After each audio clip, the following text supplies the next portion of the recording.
BFM Business, BFM Crypto, le club. Amaury de Tonquédec. Bonjour à tous, c'est le club BFM Crypto, soyez les bienvenus. Émission spéciale aujourd'hui, on se concentre sur deux technologies qui sont en train de révolutionner le monde. Le Web3 et l'IA, elles se développent depuis plusieurs années mais semblent aujourd'hui sur le point de converger. De nombreuses innovations arrivent et cela va bouleverser notre façon d'interagir avec le numérique et c'est pour ça qu'on en parle. Et pour ce faire, j'ai la chance d'avoir un plateau très complémentaire pour la vision grand groupe et start-up. Justine Destobeler, lead blockchain et crypto chez SIA Partners. Bonjour Justine. Bonjour Amaury. Voilà, vous dirigez les activités blockchain et crypto au niveau monde pour SIA Partners et accompagnez des grands groupes et des PME comme des startups sur ces sujets depuis 2016. Pour la vision Venture Capital, Karine Arama, partner chez CSGH Capital. Bonjour Karine. Bonjour Amaury. Vous avez passé 20 ans en banque d'investissement, quelques années en start-up blockchain et vous êtes aujourd'hui dans le Venture Capital. Tout à fait. Et enfin, pour la vision journalistique, Louis Tellier, journaliste pour The Big Whale. Bonjour Louis. Bonjour Amaury. Et vous avez notamment sorti avec les équipes de The Big Whale un dossier spécial sur le sujet IA et Web3, la grande convergence. Louis, pour commencer, je propose qu'on plante le décor. C'est un peu l'instant Wikipédia. Peut-être rapidement, pour ceux qui nous rejoindraient et qui ne connaîtraient pas forcément ces deux technologies, comment est-ce qu'on peut déjà définir le Web3, Louis, en quelques mots ? Alors, comme vous l'avez mentionné, Amaury, ce sont deux technologies, donc l'intelligence artificielle, qui est plutôt du machine learning, parce que souvent on dit intelligence artificielle, mais en gros aujourd'hui c'est des machines qu'on entraîne avec des datas, à traiter des datas en gros, et ces deux technologies, donc avec le Web3, qui vont grandement impacter en fait la manière qu'on a de concevoir les datas, de concevoir l'argent et plus globalement forcément la société de manière générale. Donc l'intelligence artificielle, comme je le mentionnais, c'est une manière de traiter les datas. Et l'objectif, on va dire, à court, long terme dans le futur, c'est d'avoir des sortes d'agents en fait, qui vont nous simplifier la vie et qui vont nous permettre de prendre de meilleures décisions dans plein de domaines. Donc ça peut s'appliquer à la finance, à la médecine, la manière dont on va avoir d'apprendre des choses. Et le Web3, donc en opposition au Web2, ou plutôt en évolution par rapport au Web2, le Web2, c'était la transmission d'informations, c'était écrire, c'était le copy, c'était la diffusion de l'information. Et le Web3, cette fois, c'est l'Internet ou une partie d'Internet qui va nous permettre de prendre le contrôle ou en tout cas de détenir nos datas. On échange de la valeur dans le Web3 alors que le Web2 plutôt de l'échange d'informations. Voilà, bon, le décor est planté. Pour commencer, Justine, je trouvais ça intéressant de voir un petit peu où en est l'adoption de ces deux technologies-là, notamment avec votre vision corporate, on va dire. Comment, pour l'instant, est adopté le Web3 et l'IA dans les entreprises ? Alors, commençons déjà par l'IA. L'adoption de l'IA. Si en 2024, chaque dirigeant de société a vraiment une ligne budgétaire consacrée au sujet, l'adoption à l'échelle, elle, par les grands groupes, elle est encore à ses débuts. Donc, en préambule, je distingue ici l'adoption de l'IA individuelle, où là, on va avoir 65% des Français de moins de 35 ans qui ont déjà utilisé ChatGPT, versus l'IA pour les entreprises, où là, on applique de l'IA à des processus entiers. Donc moi, je parle vraiment de ces processus. Chez SIA Partners, l'accompagnement de grands groupes et de PME, start-up sur ces sujets, ça représente 20% de notre activité. Donc c'est quand même un certain marché. Donc qu'est-ce qu'on voit de ce niveau d'adoption ? On voit deux niveaux. Le premier niveau qui va représenter à peu près un quart des entreprises, où on va en être à l'étape de recherche de cas d'usage et de preuve de concept. Donc ça veut dire que pour l'instant, les entreprises investissent. Elles s'en servent pas pour la plupart forcément, mais en tout cas, il y a un budget qui est alloué à cette technologie parce que certaines entreprises ont le sentiment que c'est comme ça que ça va se passer demain. Exactement. Et pour terminer, juste, il y a à peu près un quart qui en sont à des mises à l'échelle. Mais voilà, si je vais prendre un exemple concret, on va dire que 2023, les entreprises ont mis en interne leur propre ChatGPT. Et 2024, on se demande comment est-ce qu'on va l'utiliser. Donc, on conduit des grands plans de recherche de cas d'usage par corps de métier pour aller identifier. Donc là, on est au stade, pour la plupart des entreprises, au stade de recherche un petit peu. Exactement, de recherche et de preuve de concept. En ce qui concerne le Web3 le Web3, alors c'est des sujets qui sont stratégiques, mais vraiment en voie d'institutionnalisation. Et ils sont encore très loin d'être mainstream. Un chiffre simple en fait. On a 15% des Français qui ont des cryptoactifs ou qui en ont possédé. Combien se sont fournis dans leur propre banque ? Bon, le calcul est vite fait. Le calcul est vite fait. Alors qu'en fait, plus de Français possèdent de crypto que d'actions, puisque c'est 7% pour les actions.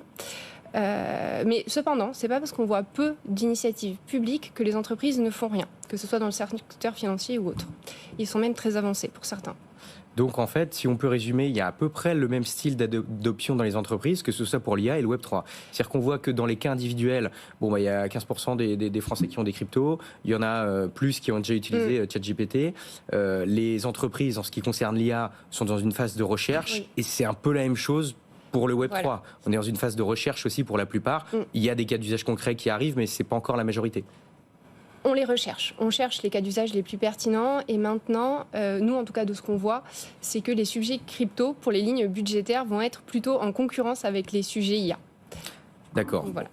Très bien, très clair. Karine, dans quelle mesure, là, on va rentrer un petit peu plus dans la technologie en elle-même, comment est-ce que la blockchain, donc les blockchains, on parle du Web3 de manière générale, peut s'intégrer dans l'intelligence artificielle, dans ce sens-là? Comment est-ce que ça peut se faire? Merci pour la question.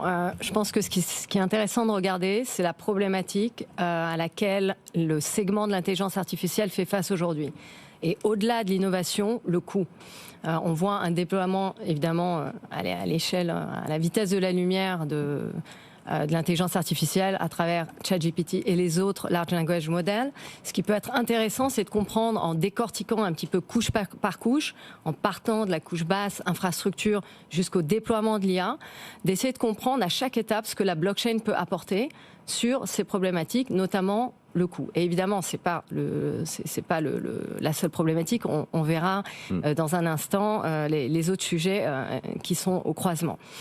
Très rapidement, donc la couche basse, c'est l'infrastructure, le hardware, les cartes graphiques, le processeur, la puissance de calcul nécessaire dans le cadre d'un développement d'une IA est très très importante. Pour cela, il faut du matériel de qualité. On le voit, sans parler de cours de bourse, Nvidia et le succès des dernières années. Ce que vous êtes en train de nous dire, la Karine, c'est que finalement, quand on veut développer une IA, il faut quoi en gros, les ingrédients, c'est des cartes graphiques et de fortes puissances de calcul. Exactement. Bien, pour démarrer. Exactement. Alors, il y a potentiellement d'autres moyens, justement, on va en parler dans une minute, d'aller trouver de la puissance de calcul. Mais si on se focalise sur l'intelligence artificielle, il faut commencer par ça. Puis, il faut collecter les données. La collection de données est un coût en soi.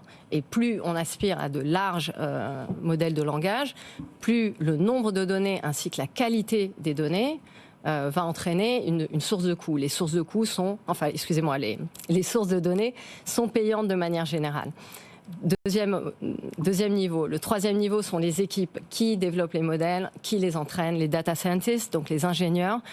Il faut les embaucher à des salaires aujourd'hui mirobolants. On voit. Ça ajoute encore des coûts. Exactement, voilà. Une couche de coûts supplémentaires. Et on continue comme ça.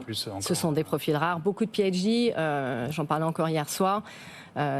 Chez OpenAI ou autres, ce sont uniquement des PhD aujourd'hui qui sont embauchés. Mais aujourd'hui, on est en train de parler du déploiement de l'IA de manière générale, donc des plus petits modèles. Comment ces petites sociétés font aujourd'hui pour entrer dans ce segment? Donc pour résumer, l'IA, ce que vous dites, c'est que ça coûte cher. Ça coûte cher. Puis le développement, puis l'entraînement, puis le testing du modèle, puis la scalabilité, le déploiement à l'échelle mondiale. Tout ça, ce sont des couches de coûts. La blockchain. Quand on pense à la blockchain de manière très très basique, on pense à deux sujets. On pense à la décentralisation. Et qui dit décentralisation dit potentiellement partage des ressources, collaboration et donc optimisation de l'utilisation des ressources au sein d'une communauté. Ça, c'est le premier segment. Deuxième segment concernant la blockchain, c'est la sécurité, fiabilité, traçabilité des données. Deux sujets extrêmement importants pour l'IA aujourd'hui. Il y a, Louis, un sujet quand même avec l'IA, on voit qu'il y a certaines dérives, notamment au niveau du fait de pouvoir récolter les données. Voilà. Pour la protection des données privées, est-ce que le Web3 peut répondre à cette problématique-là, à certaines dérives qu'il peut y avoir? Est-ce que le Web3 peut servir à mieux protéger les données de certains utilisateurs quand ils font face à l'intelligence artificielle? Alors oui, comme je vous le disais en introduction, Ce qui représente le mieux le Web3 encore aujourd'hui, malgré toutes les critiques qu'il y a, c'est le Bitcoin. C'est-à-dire que le Bitcoin, aujourd'hui, vous avez un actif, donc en l'occurrence financier, vous avez un actif financier que vous pouvez détenir vous-même et que vous pouvez aussi envoyer à l'autre bout du monde. Mais important, c'est que vous pouvez le détenir vous-même, à la différence par exemple du cash. Le cash, vous pouvez le détenir vous-même, mais si vous voulez l'envoyer à l'autre bout du monde, c'est plus compliqué. Il faut faire une petite lettre et puis attendre quelques jours. Là, effectivement, on peut imaginer la même chose avec les données. C'est-à-dire que beaucoup de travaux qui en sont encore, comme l'a souligné Justine, encore quand même exploratoires, hein, on est encore très loin, mais l'un des cas d'étude assez classiques, c'est que, par exemple, l'ensemble de vos données, donc carte d'identité, passeport, les données que vous laissez sur Internet, seraient, on va dire, rassemblées dans des sortes de NFT, donc c'est des non-fungible tokens, c'est-à-dire qu'en gros, c'est des cryptos actifs, donc qui circulent sur une blockchain, qui, en gros, sont uniques et dans lesquels on pourrait encapsuler toutes vos données. Et par exemple, quand vous allez interagir avec un site internet, comme quand vous connectez un portefeuille numérique, vous allez pouvoir dire, moi je veux que cette donnée-là sorte. Ou alors, le site, comme ça commence à arriver dans certains protocoles de finance décentralisée, va vous rémunérer en points ou en crypto quand vous allez par exemple donner votre email ou quand vous allez donner, je sais pas, une photo. Ou Donc ça nous aide à protéger nos données et éventuellement, dans certains cas, si on le souhaite, les monétiser pour les fournir, tout simplement. C'est ça. Alors exactement, on a une infrastructure qui permet d'envisager ça. Après, est-ce que ça protège les données ? Il y a encore beaucoup de questions qui se posent. Par exemple, sur le Bitcoin, ou même la crypto de manière générale, on est pseudonyme, on n'est pas anonyme. C'est-à-dire qu'en fait, c'est assez simple pour les autorités de vous retrouver. Voilà, exactement. Si vous utilisez un simple portefeuille numérique, donc c'est-à-dire en gros matérialisé par une suite de chiffres et de lettres sur la blockchain, potentiellement en fait, on peut remonter jusqu'à vous, jusqu'à un IBAN, jusqu'à une identité bancaire. Donc c'est plutôt pseudonyme. Là où c'est intéressant, effectivement, c'est qu'on pourrait trouver des mécanismes qui permettraient justement de conserver votre vie privée et en même temps de vous demander quand vous avez envie ou pas que vos données sortent ou vos actifs. On voit du coup qu'il peut y avoir, Louis, des synergies entre l'IA et le Web3. Justine, tout à l'heure, vous avez fait un point rapide sur l'adoption en cours, à la fois de l'IA et du Web3. Mais pour ce qui est du marché, entre l'intersection avec l'IA et le Web3, où est-ce qu'il est ? Est-ce que c'est un marché qui se développe ou alors, pour le coup, c'est vraiment tout petit ? Alors, je le qualifierais d'embryonnaire. En le sens où si on regarde combien de grands groupes travaillent sur ces sujets, à date, zéro. Enfin, moi, j'ai pas vu de projet passer. Au mieux, j'ai vu des notes d'études de R&D sur des protocoles, comme Bitensor, Fetchai, ce genre de choses. Et pas de projet. Mais par contre, au niveau des startups, là, en fait, on va trouver des startups qui vont travailler sur des protocoles très intéressants, et parfois depuis 7-8 ans, en fait. Donc, au-delà de la hype. Donc voilà, moi je dirais que le marché, il est plutôt là. Donc là, pour l'instant, c'est vraiment tout petit. Oui. On y pense, mais personne ne travaille dessus vraiment. Si, il y a des gens qui travaillent dessus, il y a des protocoles qui tournent. Maintenant, ils ne sont pas encore 100% efficaces, en fait. Par exemple, Karine parlait tout à l'heure de puissance de calcul décentralisée sur la couche hardware. On peut citer le protocole Bitensor, donc puissance qui permet notamment en fait, d'entraîner les modèles de manière décentralisée. Et donc, comment ça fonctionne dans les grandes lignes ? Les modèles, actuellement, ils sont entraînés en silo. Donc, OpenAI entraîne son modèle, Mistral entraîne son modèle. Et là, le but, c'est de créer des réseaux de neurones et que tous les modèles s'entraînent sur ces réseaux de neurones. On va mutualiser, du coup, le réseau de neurones, on va mutualiser les données et donc réduire les coûts. Cependant, exemple un peu des limites, par exemple, Bitensor, il y a eu le cours du token a augmenté de manière assez faramineuse. Et pour rejoindre un réseau de neurones sur Bitensor pour travailler, il faut fournir des tokens. Le cours du token... Finalement, c'est devenu trop cher. C'est devenu trop cher. On en était à plus de 2 millions juste pour pouvoir accéder à la plateforme pour entraîner son modèle. Donc voilà, c'est un des exemples du fait qu'on en est au début et que c'est pas encore très stable. Il y a quand même, Karine, des cas d'usage concrets, vous le disiez. Donc, le Web3, pour vous, aujourd'hui, peut vraiment aider l'IA à se développer. techniquement, Oui, alors, ça existe alors. Ce qui est intéressant, il y a deux choses déjà, évidemment, du point de vue du venture capital. Nous, on est une étape en amont, c'est-à-dire que c'est un jeu de long terme. Au moment de l'investissement, la durée d'investissement va jusqu'à 10 ans. On ne s'attend pas à ce que l'adoption soit imminente. Parce qu'à la base, vous investissez plutôt soit Web3, soit IA. Vous mais avez jamais très fait les deux pour l'instant. Alors, c'est marrant que vous posiez cette question parce que je pense sincèrement que l'intersection entre les deux est une thèse d'investissement en soi. Et donc c'est intéressant parce que Justine nous disait juste avant, finalement, on ne voit pas trop vraiment d'investissement. Donc là, vous êtes théoriquement bien positionné parce qu'il n'y a pas grand monde sur ce marché. Mais c'est une vision corporate, donc c'est une vision adoption. Il n'y a pas d'adoption par les grands groupes de ça. Mais par contre, il y a des protocoles qui travaillent dessus et qui ont besoin de financement. Donc vous, votre métier, c'est de les repérer pour potentiellement, avant qu'ils soient adoptés massivement, on va dire, investir. Ça va sans dire qu'on est dans des grands changements de paradigme, de changement de manière de travailler, de penser, de collaborer. Ce sont des mouvements qui s'étalent sur possiblement une génération ou au moins 10 à 15 ans dans tous les cas. Et pour cela, il faut que l'infrastructure se mette en place pour arriver au final à l'adoption des corporates et des individus. Là où c'est intéressant, c'est que cette intersection, elle peut s'articuler de deux manières. Il y a comment la blockchain aide l'IA aujourd'hui dans son déploiement et comment l'IA aide la blockchain dans son accélération. On a deux time to market qui sont très très différents. Et les deux, il y a autant de cas d'usage entre guillemets potentiels pour les deux, ou alors il y en a un, c'est plus que l'autre? Il y a deux sujets très intéressant, où l'un aide sur des sujets différents par rapport à l'autre. Au demeurant, le time to market est plus réel du côté de la blockchain qui aide l'IA, puisque la demande est là. Déjà, évidemment, l'intelligence artificielle est bien plus ancienne en tant que technologie que la blockchain. On a tous le souvenir, il y a 10-15 ans, de l'étape à laquelle on est aujourd'hui dans la blockchain, finalement, où on parlait de machine learning, deep learning, IA, mais ça restait très abstrait. Aujourd'hui, c'est très concret, en tout cas pour l'individu. Pour vous, qui investissez dans des entreprises, dans des projets, l'IA aujourd'hui est plus concret que le Web3. Complètement, dans son utilisation. Donc ça veut dire que finalement, la blockchain aujourd'hui est plus vue comme un outil qui aiderait à structurer quelque chose qui est déjà bien en place, que serait l'intelligence artificielle, plutôt que l'inverse. C'est-à-dire qu'il y a moins de cas d'usage où c'est l'IA qui va aider le Web3 à se développer, parce que, remarque, on pourrait se dire qu'il y a ce cas d'usage-là, sachant que l'IA est plus c'est plus une question, je pense que dans un cas comme dans l'autre, à l'image d'Internet, ce sont des technologies transversales. Donc à terme, elles auront bouleversé l'intégralité des industries d'une manière ou d'une autre. En revanche, pour des raisons à la fois réglementaires, aussi de compréhension, d'apprentissage, etc. Ça ne va pas à la même vitesse. Je dis juste que du côté de l'IA, on est plus avancé dans la compréhension, l'adoption, puisqu'on en est à une phase B2C, donc où le consommateur, l'utilisateur l'utilise concrètement. Et donc cet intérêt, qui est presque addictif, je ne pense pas qu'il y ait l'un d'entre nous ici qui n'utilise pas d'une manière ou d'une autre ChatGPT ou autre, fait qu'il y a d'autres sociétés aujourd'hui qui veulent rentrer dans le jeu. Et c'est ça, le sujet blockchain, il est là aussi, il n'est pas forcément là pour OpenAI ou Mistral ou Claude ou Llama. Comment vous repérez les entreprises ou les projets à fort potentiel pour vous? Parce que quand même, vous nous dites que vous avez une durée d'investissement de 10 à 15 ans. Non, faut pas se tromper.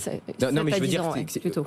Combien? 7 à 10, on va dire. 7 à 10 ans, c'est quand même plusieurs années, c'est quand même assez long, notamment quand on parle du Web3 qui est une technologie récente. Tout à fait. Comment est-ce que vous repérez ces projets-là? Comment vous dites là, je suis persuadé qu'il y a un cas d'usage entre l'IA et la blockchain, par exemple? Tout à fait. Bon, en toute humilité, je rappelle que le taux d'échec dans les fonds de venture capital est de 7 sur 10. Donc, il y a plus une recherche d'unicorne que de succès en moyenne à travers un fonds d'investissement. Mais disons qu'il y a une grille qui est là, dans cette intersection IA-blockchain intéressante, c'est la barrière à l'entrée. Donc ça, c'est un vrai sujet, barrière à l'entrée technologique. Si une innovation est couplée d'une barrière à l'entrée haute, évidemment, la société aura moins de chances d'être concurrencée dans les années qui viennent.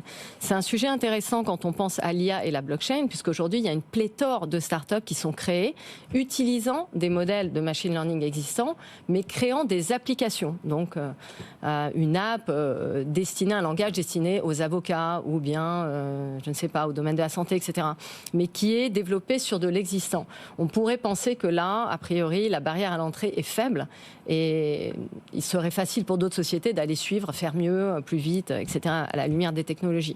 En revanche, justement, on n'en est pas là.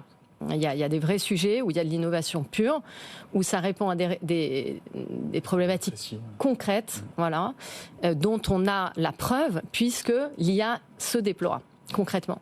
Louis, on voit que l'IA ne cesse de progresser, se déploie de plus en plus. Comment est-ce que l'IA peut répondre à certaines...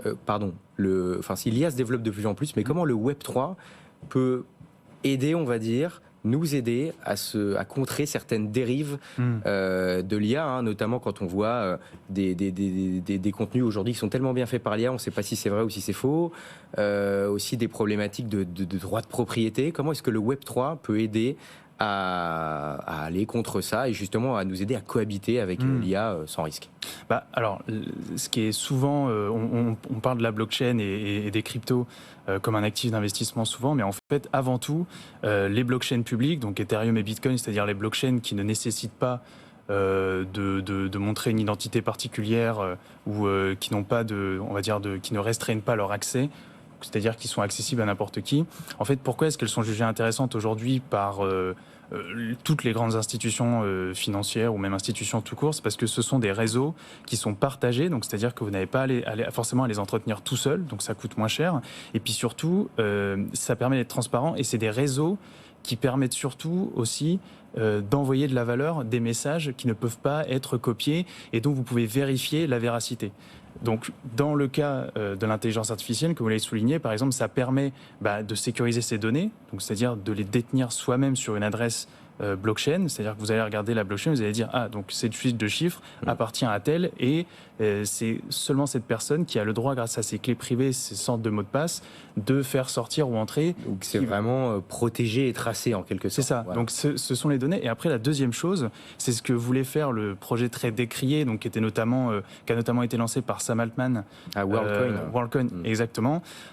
Avec la montée de l'intelligence artificielle, ça va être de plus en plus difficile de prouver son identité. C'est-à-dire que, comme vous l'avez dit, il y a des deepfakes et compagnie qui peuvent, par exemple, prendre votre tête et faire croire que vous avez prononcé un discours qu'en réalité, vous n'avez jamais prononcé. Donc, le projet de WorldCoin, c'était d'attacher quelque chose d'infalsifiable, donc en l'occurrence, c'était l'iris de l'œil, à une sorte de portefeuille numérique. C'est-à-dire que quand vous faisiez une action, on pouvait prouver, on pouvait remonter qu'au moins ce wallet donc ce portefeuille numérique était attaché exactement à l'iris, donc vous pouvez dire à l'iris appartient à tel. Donc ça a posé évidemment quelques soucis en termes d'éthique. Il y a plusieurs enquêtes qui ont été diligentées par plusieurs agences étatiques à travers le monde. Mais voilà, c'était ça l'idée, c'est que dans un monde numérique où il est de plus en plus difficile de prouver son identité et pour éviter les usurpations, on va vers des modèles où chacun, comme je le disais un peu plus tôt dans cette émission, où de plus en plus votre identité va être rattachée à une sorte de portefeuille numérique. Justine, c'est un sujet ça pour les entreprises aussi, c'est-à-dire de protéger leur identité, de tracer leur contenu et d'en protéger l'origine. Oui, c'est un des gros sujets. C'est un des cas d'usage en fait sans doute majeur dans le futur. Bon, pour l'instant, il n'y a pas encore beaucoup de protocoles blockchain qui proposent des solutions là-dessus.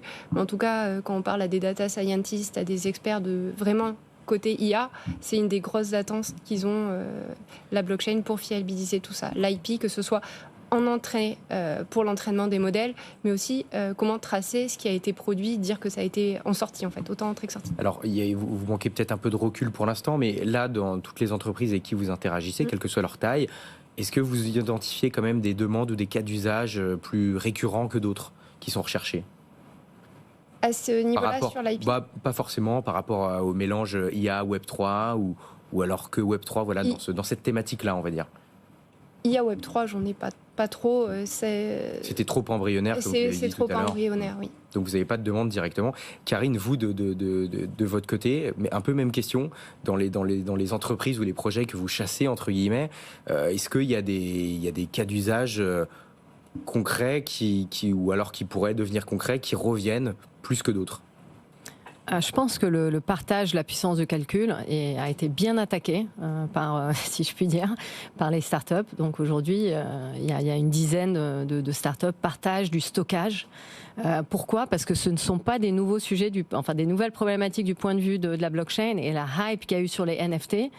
a mis en lumière ces problématiques. Donc, un certain nombre de projets type Filecoin, Arweave, Render sont des vieux projets, c'est des projets de 2018 autour, qui déjà adressaient ces problématiques et répondaient à des problématiques liées au NFT. Donc finalement, ça, c'est des problèmes qui préexistaient déjà. Exactement. Et le Web3 est en train de répondre à ces problèmes auxquels avant, il n'y avait pas vraiment de solution, en tout cas pas des solutions aussi efficaces. Complètement. Et encore une fois, ça s'adressait au marché des NFT qui est à l'échelle, évidemment, des actifs financiers mineurs. Mais quand on peut répondre aux problématiques de l'IA et la vitesse à laquelle cette technologie se déploie, là, ça peut être beaucoup plus intéressant.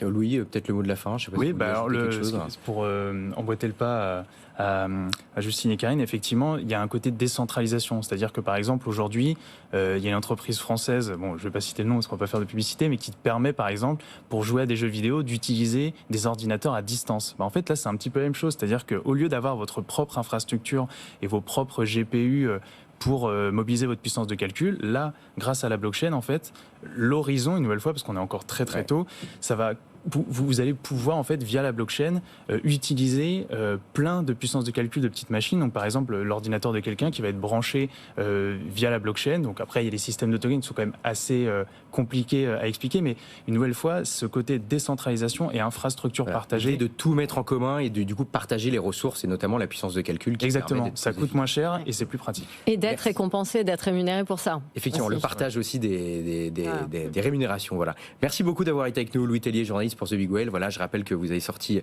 avec vos équipes un dossier spécial sur le sujet IA donc et Web3. Grégory Raymond, La grande Grégory Raymond, voilà, qui vient souvent dans cette émission. IA et Web3, la grande convergence. Karine Arama, partenaire chez SGH Capital. Merci d'avoir été avec nous. Merci. Justine Destobeller, lead blockchain et crypto chez SIA Partners. Merci de nous avoir suivis. Bonne journée, bonne soirée. À demain à 15h. BFM Business, BFM Crypto, le club.